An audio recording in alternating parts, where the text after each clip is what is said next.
যাচ্ছি এখন আমি সল্ট লেকে। জেনারেলি সবাই 8th ডে যায়, সেজন্য সেটাকে অষ্টমঙ্গলা বলে। 3rd ডেতেও যাওয়া যায়, কিন্তু সেটাকে এক্স্যাক্টলি কী টার্মে বলা হয় সেটা আমি জানি না। তো আমি যাচ্ছি, সৌরভের আউটডোর শুটিং আছে, তো সেই জন্য সেইভাবেই ম্যানেজ করা হয়েছে। এই শাড়িটা নিয়েই এসেছিলাম যে অষ্টমঙ্গলায় সম্ভবত পরবো বলে, সেটা পরে যাচ্ছি।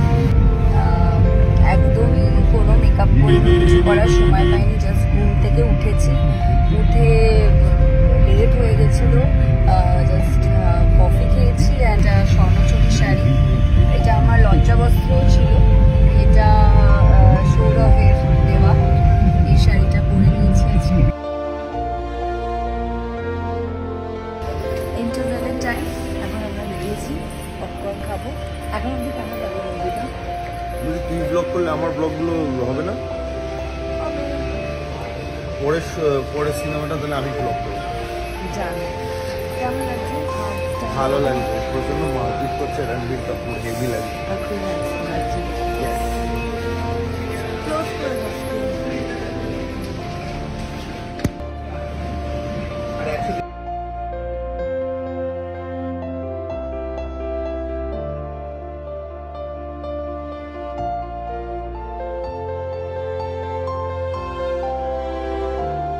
মুভি শেষ হয়ে গেছে,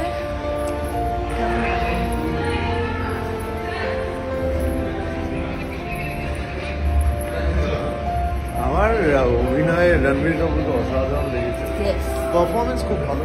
ফিল্মটা কতটা ভালো আমি বলতে পারছি। Ranbir Kapoor is outstanding. আর এখন আমরা বাড়ি যাচ্ছি, ফাঁকা হয়ে গেছে পুরো মল, দেখতে পাচ্ছি। তো আজকের ব্লগটা এতটাই, বাড়ি যাবো, গিয়ে সবাই তাই করে, প্রত্যেকদিন তাই করে, সবাই বাড়ি গিয়ে খেয়ে ঘুমিয়ে পড়ে। এটা কোনো মানে এটা রক্ষার আগে এটা কোনো ভিডিওর লাইন হতে পারে না। Good night.